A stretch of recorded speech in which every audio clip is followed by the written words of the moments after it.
याकूब उसका पहला अध्याय और उसका 22वां पद। याकूब उसका पहला अध्याय, बुक ऑफ जेम्स चैप्टर 1 और उसका 22वां पद। यूं लिखा हुआ है, परंतु वचन पर चलने वाले बनो। परंतु वचन पर, खुदा का कलाम जो हम पढ़ते हैं, खुदा का कलाम जो हमें दिया गया है, खुदा का कलाम जो हम सुनते हैं, उसके बारे में एक बहुत इंपॉर्टेंट बात है और वो ये है कि वचन पर चलने वाले बनो। और ये मालूम किससे कहा जा रहा है? बताइए किससे कहा जा रहा है? मुझसे कहा जा रहा है। शानू भैया, जो आप प्रचार बहुत करते हैं ना, तो प्रचार करने वाले तो बाद में, पहले चलने वाले।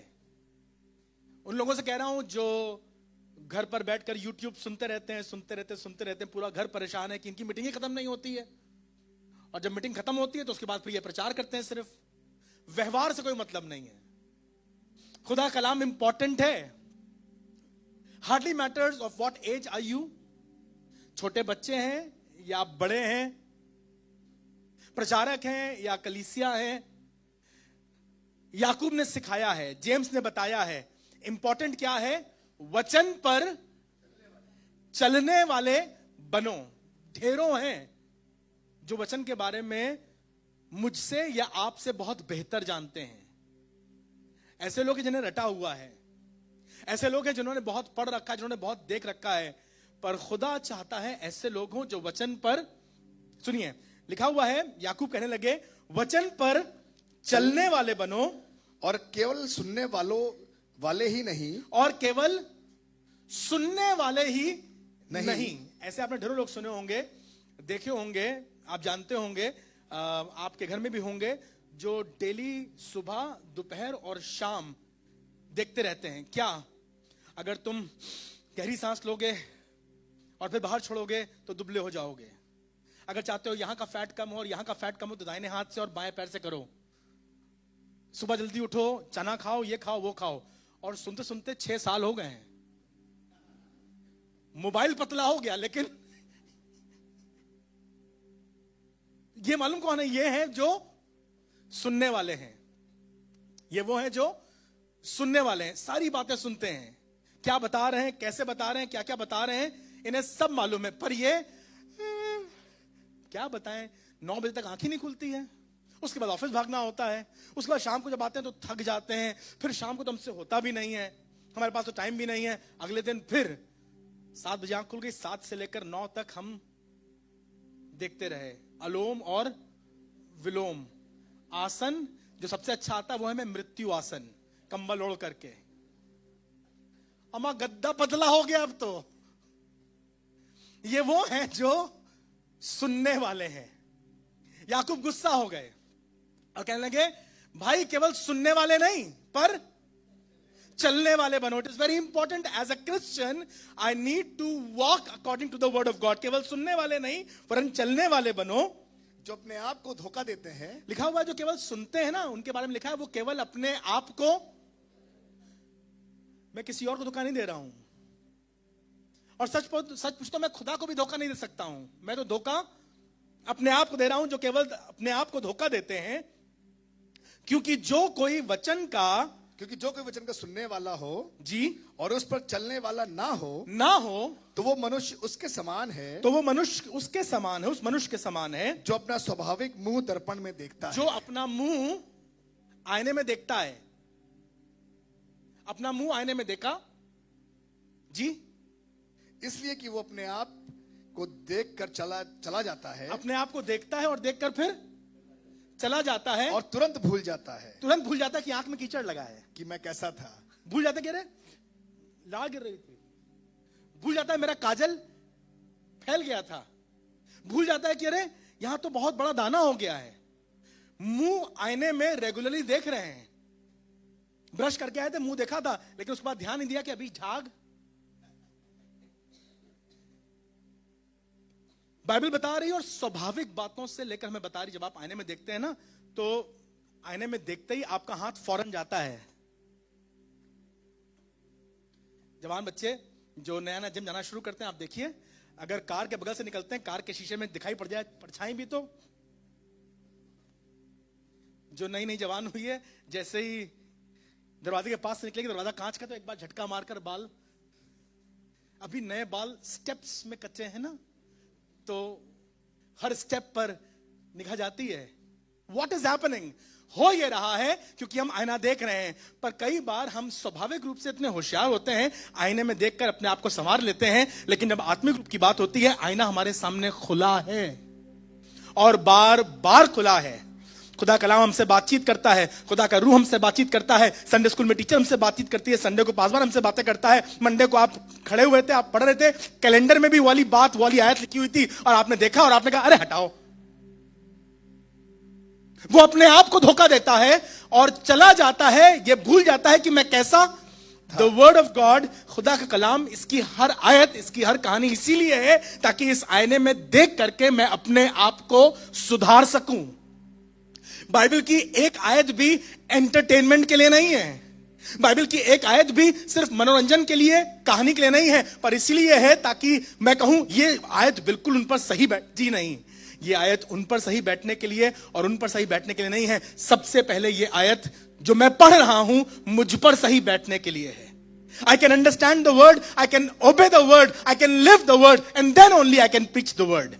याकूब समझा रहा है, बता रहा है और चाहता है, कहने लगा केवल वचन के सुनने वाले नहीं, पर वचन के चलने वाले बनो, क्योंकि जो सिर्फ वचन के सुनने वाले हैं और उस पर चलने वाले नहीं, वो अपने आप को धोखा देते हैं और उस मनुष्य के समान है जो अपना स्वाभाविक मुंह दर्पण में देखता तो है, पर तुरंत भूल जाता है कि मैं every time you read the word, जब तुम अकेले घर में बैठ के खुदा कलाम पढ़ रहे हो ना, तो खुदा कलाम तुमसे बात करता है। इस कलाम की खास बात है, इसीलिए कहते हैं इसको living word of God, because this word talks to us and talks to us loud enough for us to hear. अगर आप सिर्फ रीति रिवाज में पढ़ रहे हैं, 10 आयतें पढ़ने में जाना है, बस निकलना है, तो शायद बात नहीं करेगा, पर अगर आप समय देंगे तो ये कलाम आपसे बातचीत करेगा। एक दिन मूसा जवानों को सिखा रहा था। व्यवस्था विवरण की पुस्तक, उसका 32वां अध्याय, बुक ऑफ ड्यूट्रॉनमी, व्यवस्था विवरण की पुस्तक, उसका 32वां अध्याय। ये मूसा के आखिरी शब्द हैं, the last words that came out of the mouth of Moses.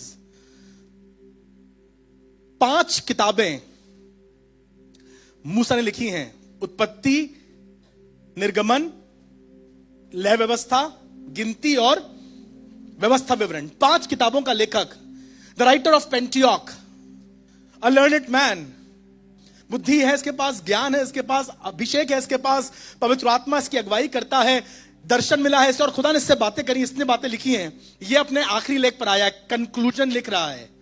और 32वें अध्याय में कहते हैं, ये 32वां अध्याय वो अध्याय है जो मूसा ने बिल्कुल आखिरी में लिखा। इसके बाद परमेश्वर से नबो पहाड़ पर लेकर गया, नबो पहाड़ पर इसने खड़े होकर के इजराइल का, कनान का दर्शन किया, जहां इजरायली जाके बसने वाले थे, उस लैंड का दर्शन किया, and he passed away, he died. सुनिए क्या लिखा हुआ है, व्यवस्था विवरण उसका 32वां अध्याय, उसके 46वें पद से।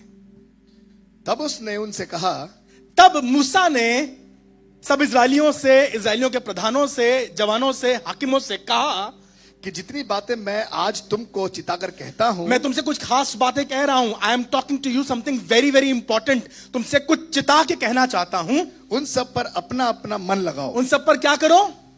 मन लगाओ।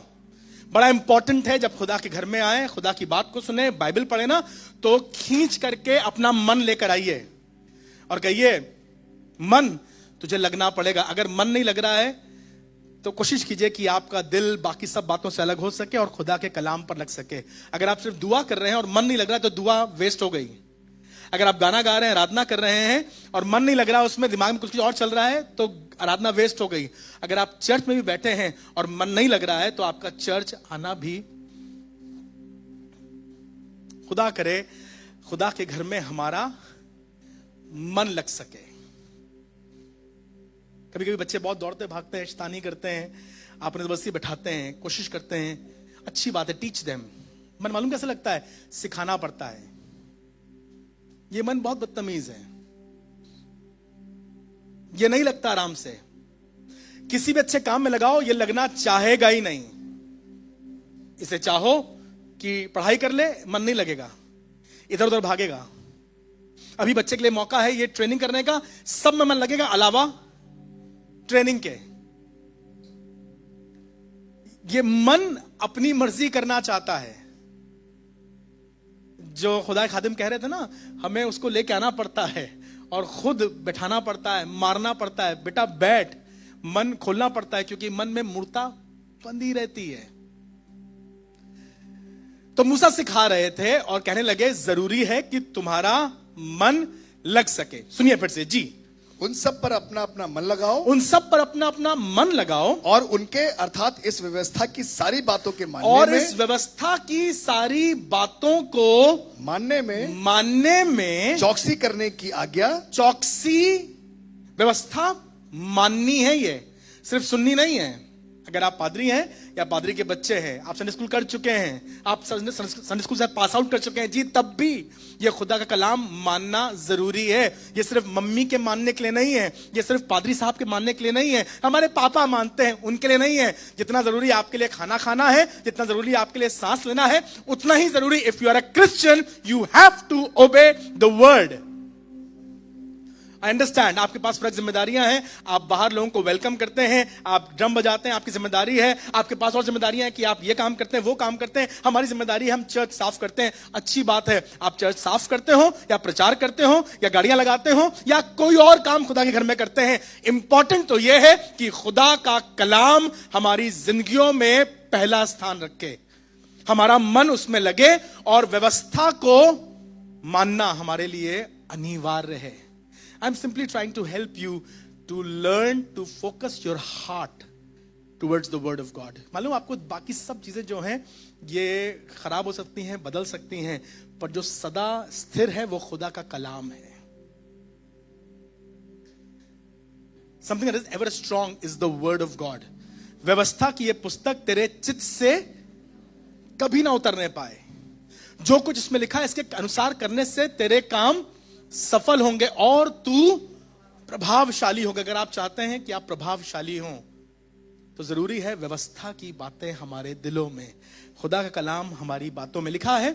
इन व्यवस्था की बातों को मानने में चौकसी करने की मानने में चौकसी कर और आज्ञा अपने लड़के वालों को दे। अपने बच्चों को भी सिखा, आप भी माने और आपके खुदा का कलाम, खुदा के घर की बातें। मैं तुम्हारा परमेश्वर यहोवा हूं जो तुम्हें मिस्र देश से निकाल लाया। मुझे छोड़ किसी और की उपासना, अपने लिए कोई मूरत खोदकर, विश्राम दिन को पवित्र मानने के लिए। अगर मेरी कोचिंग है, आज मेरा क्रिकेट मैच है, आज मेरा ओवर टाइम है जी, ये सब बातें बाद की हैं। इंपॉर्टेंट बात ये, विश्राम दिन को पवित्र मानने के लिए आपने माना है। आज हमारे बच्चे सब पिकनिक जा रहे हैं, उनको बताइए ये आराधना का दिन है। और अगर बचपन में सिखाएंगे ना, if you teach them in the early age, they will learn it and will never forget it all their life. और फिर अगर बहुत बड़े हो गए तब सिखाएंगे तो फिर सीख, क्योंकि अब तो बड़े हो गए, उन्होंने बहुत कुछ सीख लिया है। परमेश्वर यहोवा का नाम व्यर्थ, अपने माता पिता का सिखाना पड़ेगा। तू झूठ ना बोलना, तू चोरी ना करना, तू व्यभिचार ना करना, सिखाना पड़ेगा। व्यवस्था की बातें जरूरी है हम और हमारे बच्चे खुदा की व्यवस्था की बातों को सीख सके। आगे लिखा हुआ है, क्योंकि ये तुम्हारे लिए व्यर्थ काम नहीं, क्योंकि ये तुम्हारे लिए। उस जमाने के बच्चे अरे पापा क्या हर समय बेकार की बात करते रहते हो, हर समय बाइबल बाइबल, हर समय चर्च चर्च, ये सब हमसे नहीं हो पाएगा। मूसा ने कहा उन्हें बताना ये तुम्हारे लिए व्यर्थ काम नहीं है। This is not a vain thing, ये बेकार की बात नहीं। This is not my cup of tea, no it has to be your cup of tea. अगर तुम्हारे अंदर खून है तो खुदा कलाम होना चाहिए। ये तुम्हारे लिए व्यर्थ की बातें नहीं है, ये इंपॉर्टेंट बातें हैं। This is something that is mandatory for a Christian life, for a Christian girl, for a Christian boy. Sunday school है इसलिए कि वो बचपन में ही दाऊद के बारे में सीख ले। सिर्फ दाऊद का गोफन और दाऊद के पत्थर नहीं, पर हमारी दुआ यह है दाऊद का दिल और दाऊद का आत्मा उस बच्चे के अंदर आ सके।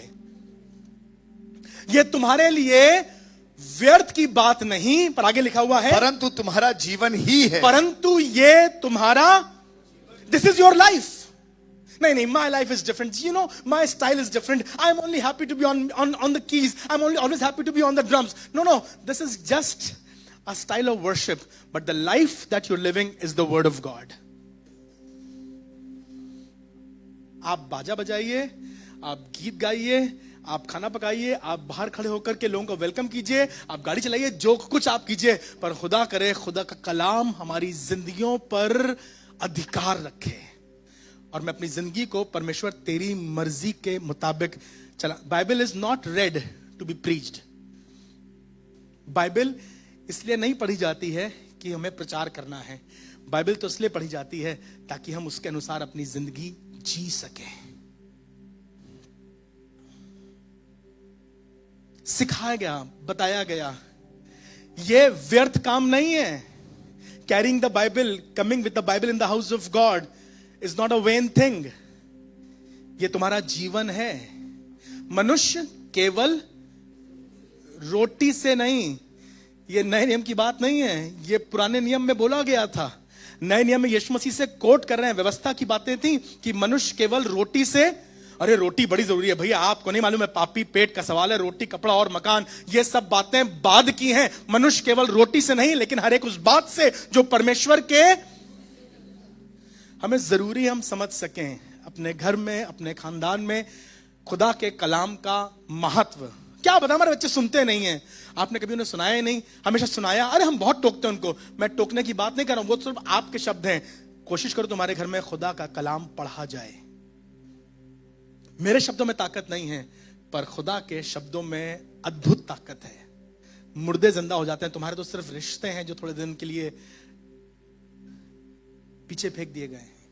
सुनिए, बड़ी अद्भुत बात लिखी है यिर्मयाह, यहेजकेल की पुस्तक, बुक ऑफ इज़ीकियल चैप्टर 33. यहेजकेल की किताब, उसका 33वां अध्याय और उसका 31वां पद.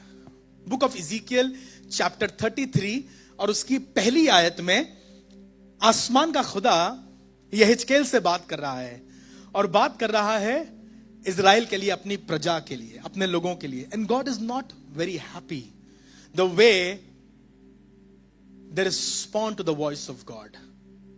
जिस तरह से वो प्रत्युत्तर देते हैं प्रभु की आवाज का. बड़ी विचित्र बात लिखी है यहेजकेल, उसका 33वां अध्याय और उसका 31वां पद. सुनिएगा. वे प्रजा की नाई तेरे पास आते.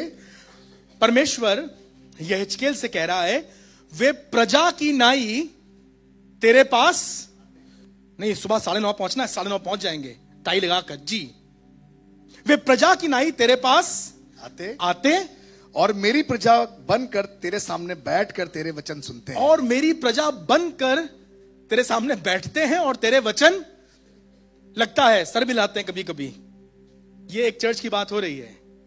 यहेजकेल को बताया जा रहा है, वो तेरे सामने आते हैं, तेरे पास आके बैठते हैं, तेरी बातें सुनते हैं. जी, परंतु वे उन पर चलते नहीं. सुनते हैं परंतु वे उन पर. मेरी दुआ ये खुदा बाप हमारी कलीसिया के लिए ये कलाम कभी ना हो. हम चाहते हैं हम वो हों जो कलाम को सुनने वाले और उस पर चलने वाले, अमल करने वाले हों. This is not the problem of the 21st century. अब क्या बताएं, इतने डिस्ट्रैक्शंस हैं, इसलिए वो नहीं. ये समस्या है, बीमारी है. ये पहली शताब्दी से पहले भी समस्याएं थी. Distractions were there. There were people in the house of God. They were coming to the church, but they had no esteem or value for the word of God. तेरे पास आते हैं, बैठते भी हैं, तेरी बातें सुनते भी हैं, लेकिन उस पर चलते नहीं. अब सुनिएगा. मुंह से तो वो बहुत प्रेम दिखाते हैं. मुंह से तो वो बहुत प्रेम दिखाते हैं. जी, परंतु उनका मन लालच में ही लगा रहता है. लेकिन उनका मन लालच में ही लगा रहता है. मुंह से वो बहुत प्रेम दिखाते हैं, उनकी बातें, उनके गीत, उनका बोलना, पर ये सोचते रहते हैं कि हमें क्या फायदा हो सकता है, यहेजकेल हमारे लिए क्या कर सकता है, हम चर्च जाएंगे तो हमें क्या फायदा होगा. अच्छा, जो चर्च में बलिदान आया उसमें से हमें कुछ मिल जाएगा क्या, हमारे बच्चे का एडमिशन हो जाएगा क्या. वो मुंह से बहुत प्रेम दिखाते हैं, लेकिन उनका मन लालच से भरा रहता है।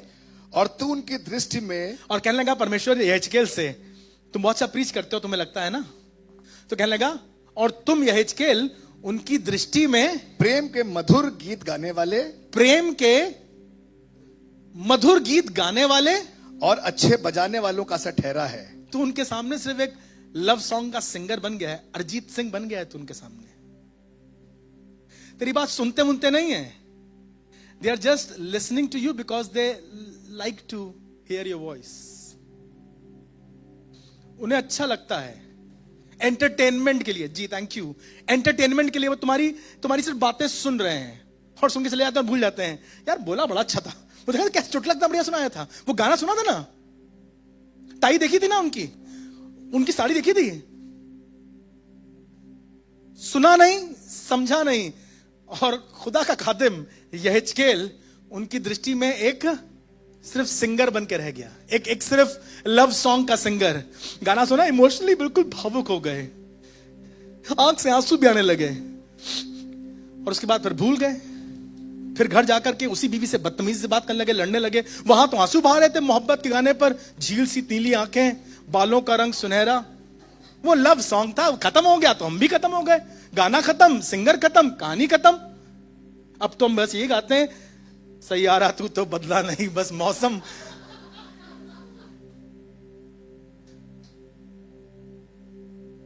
यहेजकेल को खुदा कह रहा है, भाई जब तू प्रचार करता है ध्यान से कर, जो सुनने वाले हैं ना उनके सामने तू सिर्फ एक लव सॉन्ग का सिंगर रह गया है, क्योंकि ये लोग सुनते नहीं है। This is the desire of the most high, the word was given to us. जो कुछ आप खुदा के घर में सुनते हैं, जब आप बाइबल पढ़ते हैं, सुनते हैं, कहीं लिख लीजिए, राइट इट डाउन, ये तुमसे दोबारा बातें करे। कितनी टीचर्स ने मालूम है, अगर बच्चा सिर्फ क्लास में बैठ कर सुनता रहे और टीचर बोलती रहे तो उसके दिमाग में सब कुछ बैठ जाता है अच्छी तरह से। कुछ नहीं बैठता, घंटी इंतजार कर रहा है, घंटी बज जाए, बस घंटी बजी और बच्चा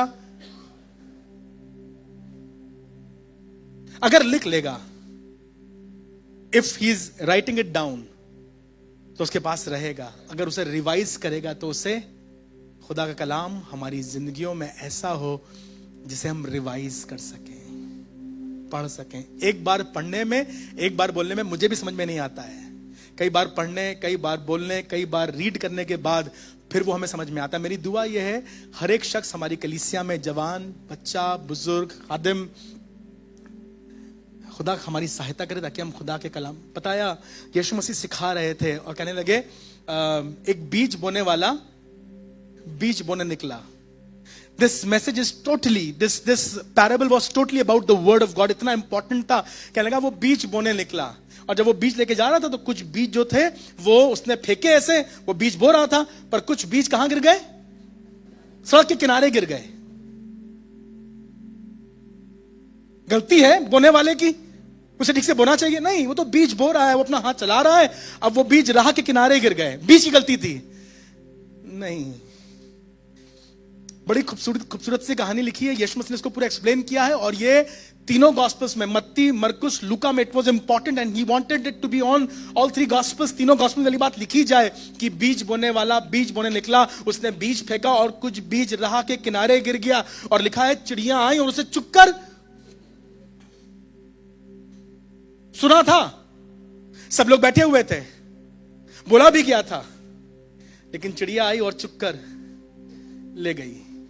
फिर कुछ बीज था जो पथरीली भूमि पर गिरा था, झट से उग गया, हाँ बिल्कुल सही, आंसू बहाकर तौबा भी करी, पर जड़ ना पकड़ने के कारण फिर स्कूल में गया, फिर ऑफिस में गया, फिर हफ्ते भर मुसीबत में था, सूख गया। पर कुछ बीज जो बोया गया वो अच्छी भूमि पर गिरा। I cannot complain to the sower and the बीज, the seed is always right.